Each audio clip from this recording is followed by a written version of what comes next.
E aí, seus nerds e crentes? Estou compartilhando aqui com vocês um dos episódios do quadro que eu tinha lá no Tá Tirando Podcast, chamado Tirando 5, onde eu conto 5 histórias da Bíblia dentro de um mesmo tema. Espero que você curta e te ajude nos seus estudos bíblicos. Tirando 5, seu top 5 bíblico em formato podcast.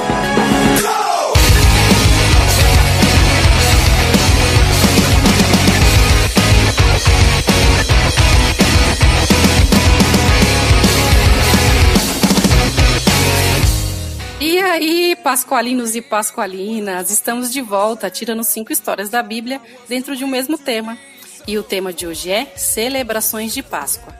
Eu sou a Carla Guedes e vem comigo.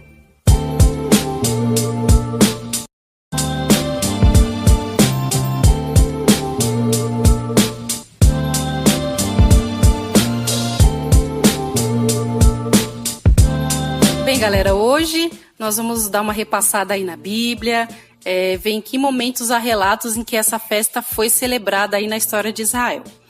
Bem, e para começar, a Páscoa número 1 é a Páscoa de Êxodo, a primeira Páscoa.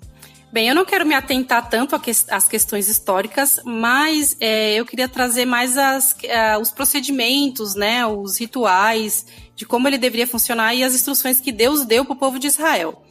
Bem, então a Páscoa era comemorada no dia 14, mas no dia 10, ou seja, 4 dias antes, eles tinham que escolher um cordeiro ou um cabrito conforme o tamanho da família. Ou seja, se a minha família era muito pequena, eu poderia dividir o meu cordeiro com uma outra família.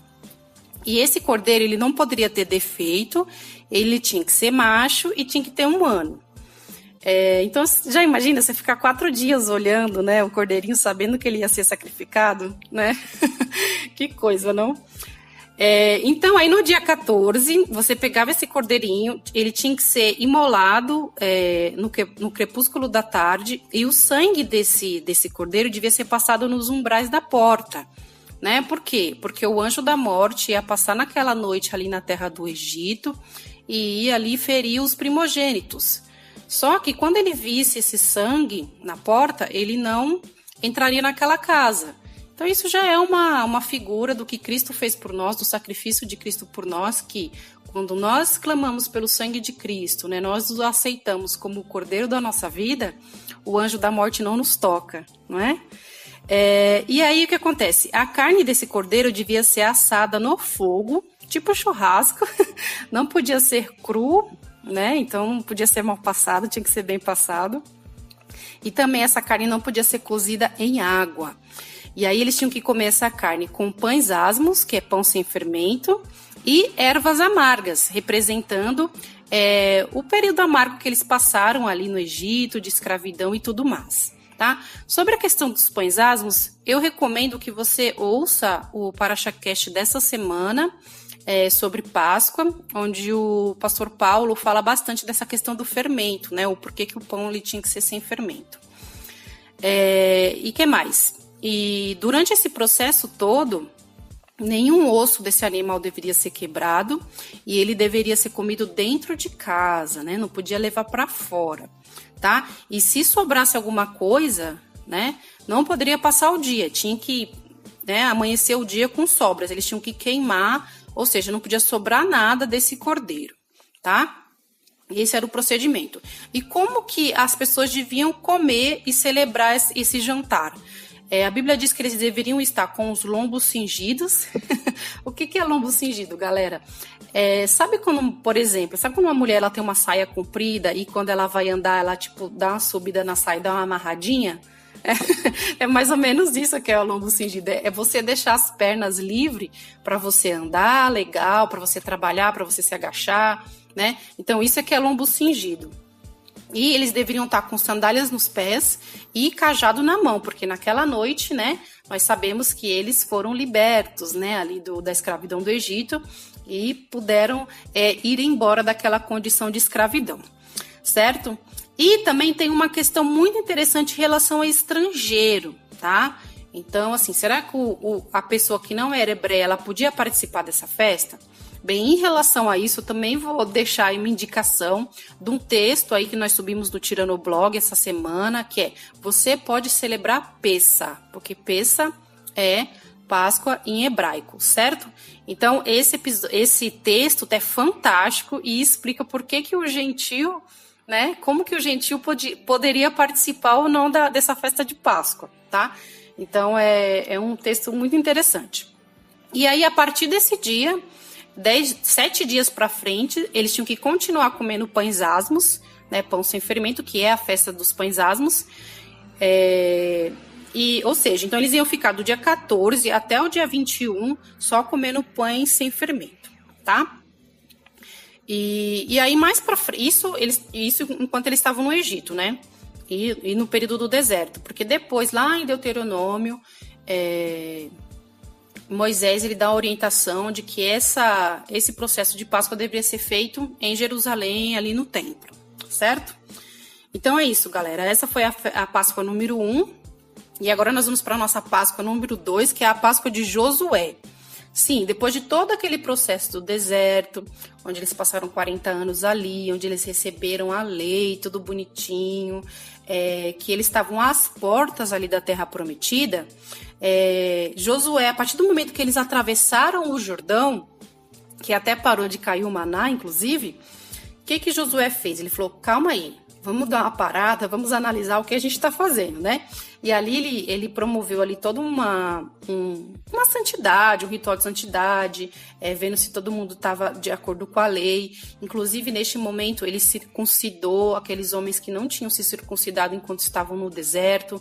Então, Josué falou: vem cá, vamos aqui todo mundo se circuncidar, fica tudo bonitinho, né? Porque a circuncisão era também uma das regras para se participar da Páscoa, né? Conforme eu indiquei lá no Tiranoblog, no texto, a gente fala bastante dessa questão da circuncisão, e você vai entender direitinho.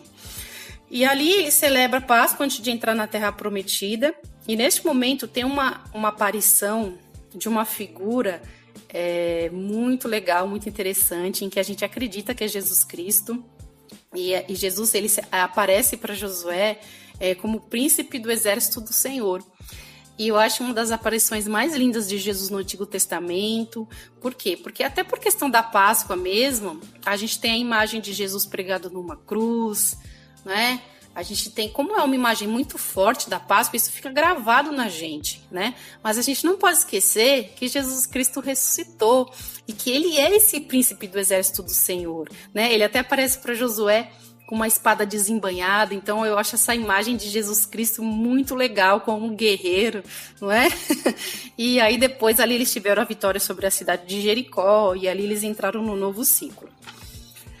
Bem, agora nós vamos para a nossa Páscoa número 3, que é a Páscoa do rei Ezequias. Sim, mais para frente, né? Você tem todo o período de Josué, aí entra o período de Juízes, depois entra o período dos reis, e lá no final você vai ter a história do rei Ezequias, né? A Páscoa comemorada pelo rei Ezequias. Bem, agora nós vamos para a nossa Páscoa número 3, que é a Páscoa do rei Ezequias. Sim, né? Depois de Josué, entrou um período ali dos juízes, e depois começou o período da monarquia, onde o primeiro rei ali foi Saul, depois Davi, Salomão que inclusive construiu ali o templo. E aí depois de Salomão o reino se dividiu em Reino do Norte e Reino do Sul, e no Reino do Sul, mais ou menos ali no meio do Reinado do Sul, um pouquinho mais para o final, você tem a figura do rei Ezequias, que foi um rei muito importante. Por quê? Porque ele promoveu ali uma limpeza, ele promoveu ali um tempo de avivamento entre o povo de Judá.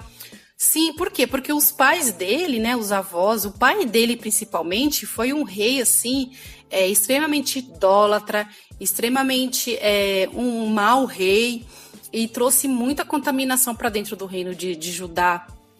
Então, a figura do rei Ezequias, assim que ele assumiu o trono, ele promoveu toda uma limpeza, ele limpou o templo, porque tirou toda a imundícia que tinha no templo, inclusive porque dentro do templo tinha deuses, o pai dele tinha levantado altares a outros deuses, então você imagina como que estava ali o povo. E ele fez todo um processo de limpeza dele mesmo, do povo, dos sacerdotes. E todo esse processo foi através de ofertas e holocaustos, né? Que eu também indico para a Parashah, que explica toda essa dinâmica, né? De perdão de pecados pelos holocaustos. É um episódio fantástico do Parashah, que agora a gente já começou a entrar nos estudos do livro de Levíticos, né?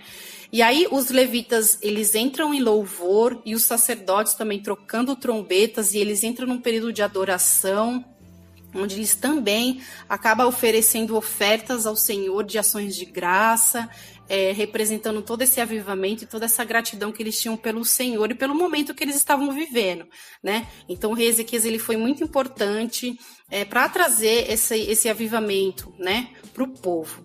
E é interessante que tem um detalhe na palavra, que os levitas, eles foram mais retos para se santificar do que os sacerdotes, não é?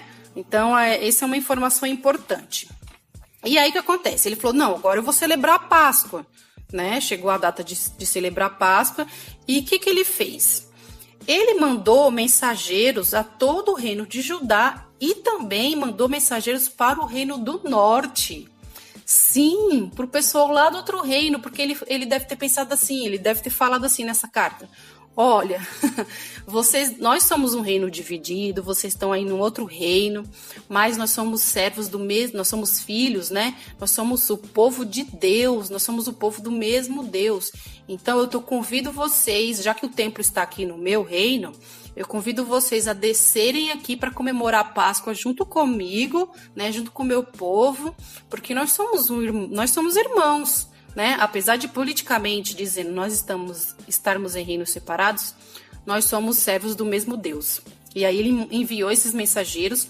A palavra diz até que o povo até ria, zombava dos mensageiros, mas ele fez a parte dele de convidar, né? Então eu tenho certeza que muitos ouviram, muitos foram lá também, comemoraram a Páscoa como irmãos mesmo e puderam viver esse avivamento que aconteceu ali em Jerusalém. E aí o que acontece? Só que, se você pegar em 2 Crônicas 30, no versículo 2 e 3, você vai ver que ele perdeu a data. Porque a Páscoa devia ser comemorada, né, no dia 14 do primeiro mês.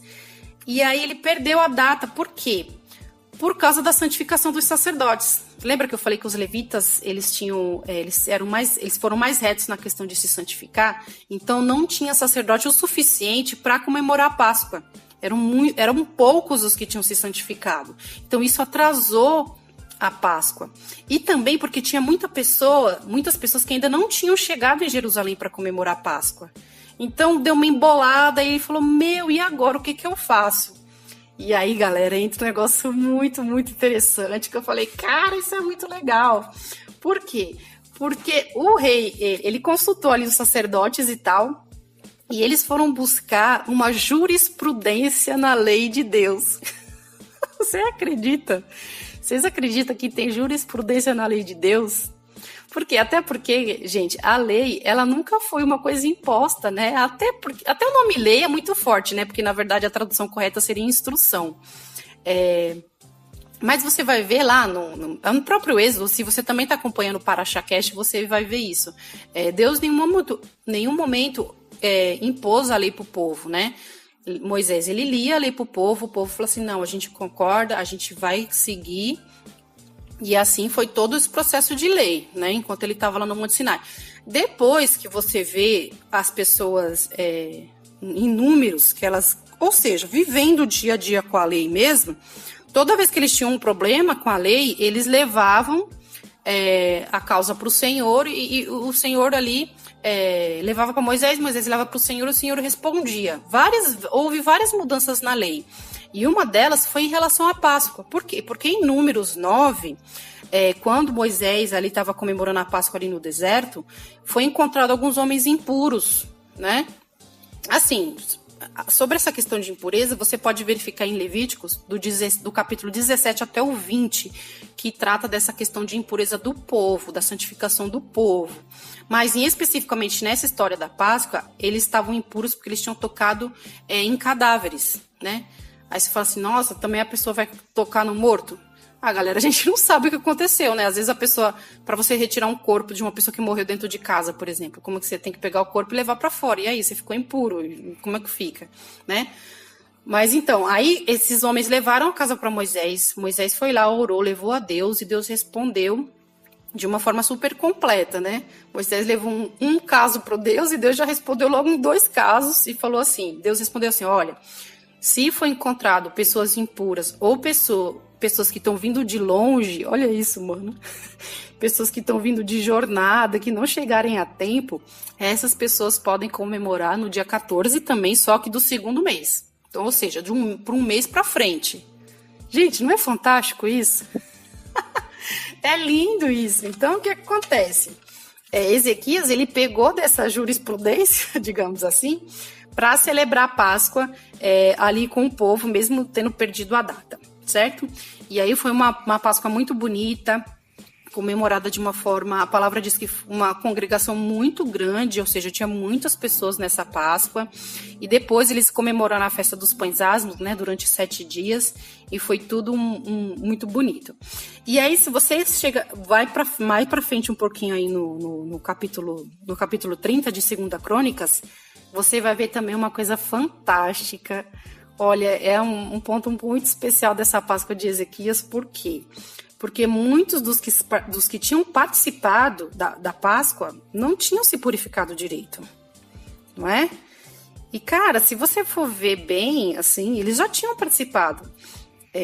Na Bíblia, assim, há casos de que se a pessoa não se purificou, há casos até de morte, que a pessoa devia ser condenada à morte por não ter se santificado corretamente para a Páscoa.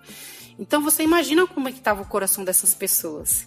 E aí, cara, entra o rei Ezequias e ora por eles, leva a casa deles para o Senhor.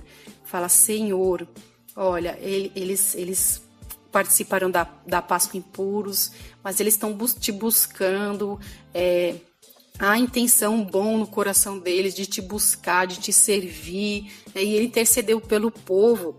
E o interessante foi como que o Senhor respondeu, né? O Senhor falou que, a Bíblia fala que o Senhor foi e sarou a alma do povo. Não é lindo isso?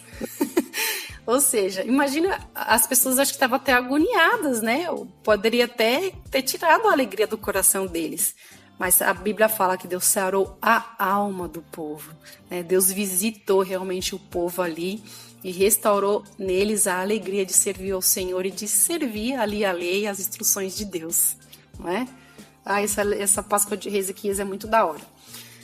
E aí, nós vamos para a nossa Páscoa número 4, que é a Páscoa do rei Josias. Sim, né? O rei Josias, que é um dos personagens da Bíblia que eu mais amo. E Josias, ele era bisneto de Ezequias. Então, você teve Ezequias, um rei bom. Depois veio o filho dele, Manassés, que foi um dos piores reis de Israel. Esse era idólatra, esse fez tudo que você possa imaginar, até queimou os próprios filhos. Nossa, esse cara causou, perseguiu o profeta, mano. O cara era, embaçado. E aí o filho de Manassés, né, Amon, e depois veio Josias. Então Josias é filho de Amon, bisneto de Ezequias. E Josias também, né, ele também promoveu uma purificação realmente do templo, porque os pais dele tinham bagunçado tudo. Então, tudo que Ezequias fez, os filhos dele bagunçou, Manassés bagunçou, foi tudo. Então, Josias ele veio para tentar consertar tudo de novo, né? E aí, Josias purifica o templo e restaura o culto. Ele faz reparações no templo, né? Faz uma reforma ali. Inclusive, ele derruba os altos também, que eram locais onde as pessoas faziam sacrifícios a outros deuses, ou até mesmo a Deus, só que era fora do templo, né? E um desses altares, inclusive, era na região de Efraim e Manassés, que era pertencente ao Reino do Norte, só que nesse momento o Reino do Norte já tinha acabado, já tinha sido levado cativo aí pela Assíria. E a Bíblia diz que ele reduziu ao pó os ossos dos sacerdotes desses altos. Então, tipo assim, ele foi muito radical naquilo que foi a posição dele em relação à idolatria, porque ele não só mandou matar os sacerdotes, como mandou queimar e reduzir a pó mesmo até o osso dos sacerdotes, assim, e eliminou de vez aquilo que era qualquer resquício de idolatria que tivesse no reino dele, ou até mesmo ali no pedaço que nem era reino do norte, mas que ele falou, sabia que lá tinha povo de Deus, então vai lá e promove a limpeza lá também. E aí, nessas limpezas toda que ele fez, nessa purificação toda que ele fez do templo, aconteceu uma coisa muito interessante. Eles acharam o livro da lei. Como assim eles acharam o livro da lei? Gente, assim, não dá para saber por quanto tempo esse livro estava perdido dentro do templo. Não sei se é desde Ezequias ou desde antes de Ezequias, não dá para saber. Mas a verdade é que quando leram o livro da lei para Josias ele rasgou as vestes em sinal de tristeza, falando, o que a gente está fazendo? É baseado no que a gente está servindo a Deus? Naquilo que é falado para os outros, pela boca dos homens?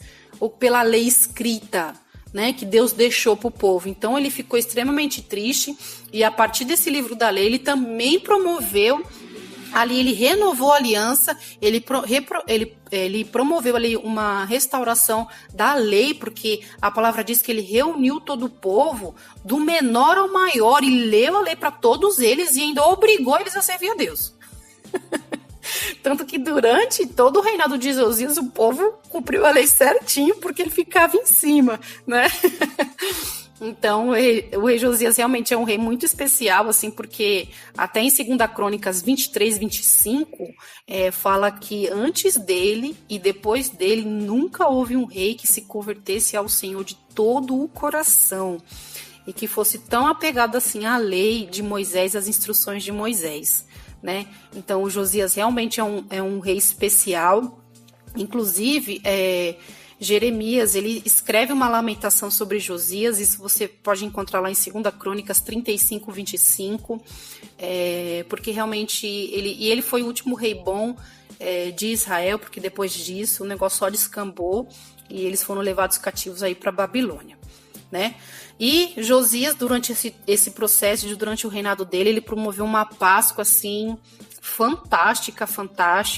Inclusive, até tem duas passagens, em 2 Reis 23, 22, fala assim, que não houve nenhuma Páscoa como a que Josias fez desde a época dos juízes, né? E em 2 Crônicas 35, 18, fala também que não houve uma Páscoa como essa desde a época de Samuel.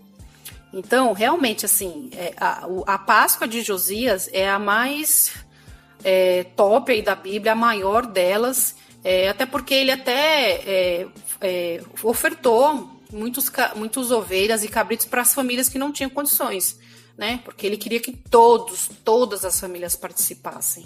Então, Josias, para sempre em nossos corações. E aí nós vamos aí para nossa Páscoa número 5, que é a Páscoa de Esdras. Sim, né? Então, depois de Josias, como eu comentei, o reino só foi por água abaixo, né? Só descambou. E aí eles foram levados cativos para a Babilônia, ficaram 70 anos lá na Babilônia. E aí depois eles começaram a retornar de novo para Jerusalém. E nesses retornos, né, nós temos a figura de Esdras, que é um sacerdote, que é um escriba, que ele conhece bastante a questão da lei de Moisés, inclusive foi um dos motivos, né, que Artaxerxes enviou ele, falou, você conhece a lei? Então vai lá, ainda te oferto coisas para você ornar o templo lá, e enfim. E aí o que acontece? Fala que quando eles voltaram do cativeiro, eles celebraram a Páscoa no dia certinho, bem bonitinho, e a palavra diz que tanto os sacerdotes como os levitas, eles se purificaram como um só homem. Eles se purificaram em unidade, né? Diferente lá da época de Ezequias, onde deu essa tretinha, né, entre sacerdotes e levitas, né? Os levitas foram encontrados mais comprometidos do que os sacerdotes. Aqui não, aqui você vê a unidade dos dois, tanto dos sacerdotes como os levitas, e todos se encontraram limpo na data certa, tudo corretinho, né? Então olha a importância, né, de você ter um líder ali, talvez Esdras estivesse no pé deles, né, estivesse liderando eles ali, mas é muito importante que em todo esse processo de Páscoa há envolvimento da liderança também, né, porque é algo nacional, né, algo assim do corpo mesmo. E a palavra diz também que todos os que haviam se separado da imundícia dos gentios também participaram, né? Eu não sei se nesse momento eles estão querendo comentar da questão da circuncisão, né? Este podcast foi editado por Lex Produções. Essa questão. E também ali eles continuaram e comemoraram a festa dos pães asmos, tudo bonitinho conforme a lei, né? Então essa foi a Páscoa número 5, encerrando aqui a nossa lista, mas eu já gostaria de deixar aí uma pulga atrás da orelha de vocês, deixar vocês aí na expectativa e contar uns spoilers, porque nós estamos escrevendo um texto sobre a Páscoa de Jesus, né? A Páscoa como Jesus comemorou e como ele ressignificou muitas coisas da Páscoa na pessoa dele. Inclusive, até eu vou deixar aí essa curiosidade. Por exemplo, nas Páscoas que a gente viu aqui, ou até na Páscoa de Êxodo 12, você não vê, por exemplo, a questão do vinho. Então, por que quando Jesus ele santificou o pão e santificou o vinho, por que tinha vinho lá na mesa? Então, fica aí a dica, fica aí o questionamento para você ver aí, ficar ligado no nosso próximo texto que a gente vai subir aí no Tiranoblog, certo? Então é isso, galera. Esse foi o nosso Top 5 sobre Páscoa. Espero que tenha acrescentado aí na tua vida, no teu conhecimento bíblico e até mesmo aí no seu relacionamento com Deus. E a gente pede para que você compartilhe com seus amigos, que você deixe no comentário aí a sua opinião, do que você achou desse episódio. E é isso, galera. A gente se vê semana que vem. Um beijo e tchau!